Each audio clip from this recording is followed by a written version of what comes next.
And we're filming. Alright. This is what he did. Apparently, this is the rumour, right? Apparently, Adebayor's on like 170 a week, alright? What the hell, man? But 90 grand of that comes from Man City. How? I don't know, some deal we've worked out. So basically, somehow we've got Man City to pay. I don't know if it's only for a year or 2 years, but still, that is one hell of a deal. Hell of a sweet deal. For at least a year, I'm assuming. Man City are paying half his wages. It could be longer, I don't know. You know? This is like a modified loan, man. It's a modified loan, but literally it's a transfer. He can play against them. So even though they are paying his wages, like half his wages, we are still... so we got him for... So basically, not only have they taken a £20 million loss on him because they've had to sell him for $5 million, they bought him for 25, right? They paid half his wages last season, and now they've got to pay his wages for the next at least a year. So that is like a fucking bombshell. Now, if Levy sorted that out, you got to give the guy credit. That is pretty awesome, isn't it? It is awesome, but you know what would be more awesome? Signing Seydou Doumbia from CSKA Moscow. Everyone talks about these Russian... Do you know what the thing is, right? I've never seen him play, so I can't say, like, he's good or he isn't, because I've never seen the guy play, you know what I mean? So, if you can fill me in, if you've seen the guy play, tell me a bit more about him. I just play a shitload of FIFA. He is really fast, and that's pretty much. I think he'll kill it. Yeah. Do you know what? Having said that, I was pushing for like this Pjanic guy just because I saw him on YouTube. So that's the thing. Pjanic is really good, but the thing is, I feel like if we get João Moutinho, then I don't know. I really don't have faith, because even for Portugal, he's good, but he's not. I feel like he's not up to the level of like a top international, creative midfielder. That's the same way that Pjanic, Well, that's so, I don't know. thinking. I just don't. Sorry, go on, mate. No, I just don't think he's up for it yet. That's the thing. I'd rather go for someone like... Honestly, this is my thing. I would rather go for someone like Pjanic and that guy from Malaga, Isco. Do you know what I mean? Because that way you've got like a guy who's proven quality. He's played well for Lyon. He's played in Roma. Played pretty well. He's obviously got talent. And that's why I go for Pjanic. He's on about, say, 12, 13 million. And then if you go someone like Isco, Malaga are in such debt anyway because everyone goes, "I'll get your checkbook out." Malaga are owned by some absolutely wealthy dude from like Qatar or something, and they've not had their wages paid for ages. You know? Hello, have we lost Kevin again? All right, let's just try and give you a call back. Hello, Kevin. Yeah, I can hear you. Okay. Basically, if we can get those two or something, now that's someone. Now I reckon combined we can get that for 20 million. You know, all right. And then you got two players. Essentially, they're both quite young. That fits in with our model. There's resale value. Okay. Right. Yeah. And the thing about because like this guy who bought Malaga. He pumped in like God knows how much money into Malaga. Well, that's what happens if you have a rich benefactor that decides, I'm not putting any more money in. Their wages haven't been paid. Everything. I think because apparently Tim Sherwood was actually watching Malaga versus Panathinaikos. You know. Yeah, for Champions League. I think yes, some kind of for the actual entry in. So I'm thinking he must have been watching Isco, and if that is the case, and if we can get, let's say, Pjanic and Isco combined, say, £20 million deal, then you've got two players who both have incredible potential, and there's room for them to grow, Whereas Moutinho, he's about 25, 26, I think. I can't remember how old he is. Yeah. 26, maybe I'm not sure. He's roughly the same age as Luca, and I just think I think he's as good as he's going to be. Do you know what I'm saying?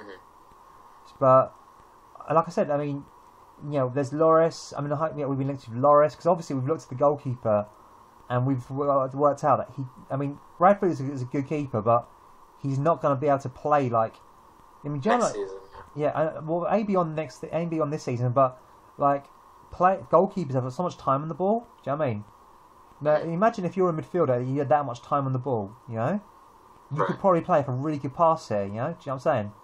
Right. So, are we now asking our keepers to be able to do that? From deep positions, Because keepers can bring the ball out a fair few inches, do you know what I mean?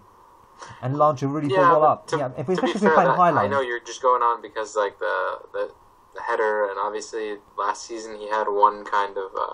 It's not about the header, I'm just saying about just the style of actually...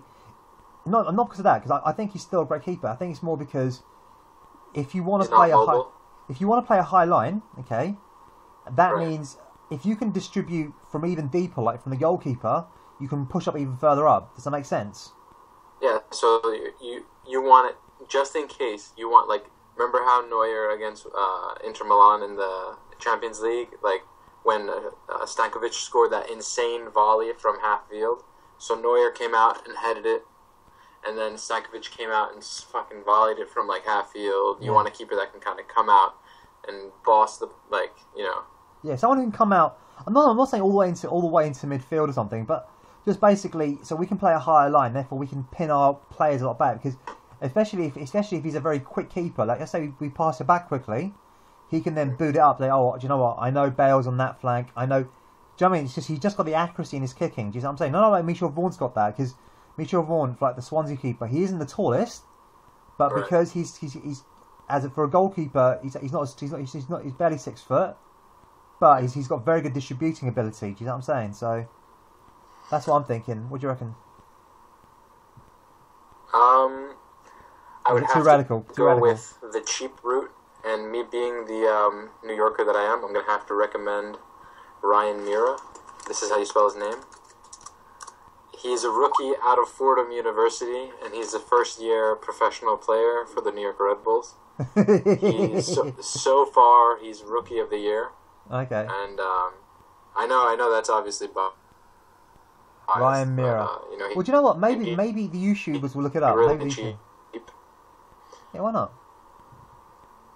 I think, it's not the worst idea, is it? I mean, at the end of the day, we are looking about developing talent. We can't buy existing talent, you know? I mean, look at what, let's say, Newcastle have done. They've signed Cabaye. The thing is, I saw Cabaye last week. I don't think he was that great. You know, I don't think he dominated midfield, you know? With his passing. Yeah, but on his day, he's pretty good. Yeah, on his day, yeah. But I'm saying that I was looking at something that really impressed me. I was really looking at him, and he didn't really impress me that much. I was like, nah, I'm not saying he's a terrible player, but I just didn't. I mean, obviously he's not fully fit, but me personally, I just didn't think, just wasn't there. But like I said, I don't think he could. I don't know. I'm definitely thinking, Mira. Why not? The way I look at it, it's all about discovering talent. I mean, let's say it like Graham Taylor. He found Dwight York in Trinidad. He was just doing a tour there, and that's how him.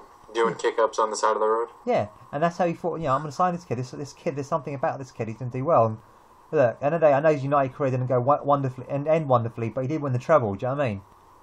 And and he did well at Villa for quite a number of years. So why not? Why not have a look at this? Yeah, and another part that I was wondering about, not really wondering, but it's I guess the marketing aspect of it, because we have Brad Friedel and Tottenham came to the United States, and we had Pienaar when we went on the South Africa tour the year before. And I think maybe if we had, an Australian player, just a Chinese player, a Japanese player.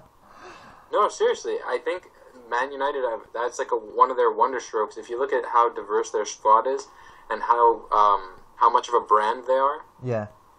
I think if we increase Tottenham's brandability, or that's definitely not a word, but even Arsenal, they have a really wide variety of players from such a high number of places. Like I know United had gone in for Lewandowski from Dortmund, and I guess they see that Arsenal has Polish kind of support for Szczesny, and I don't know, man. Just I feel like we need to find.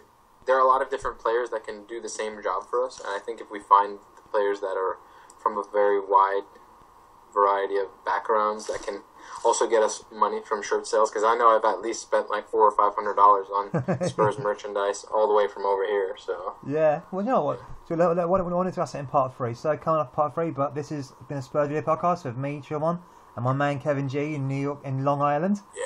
And click on the ad link, spursforum.co.uk. Let's go into part 3 in about 2 seconds.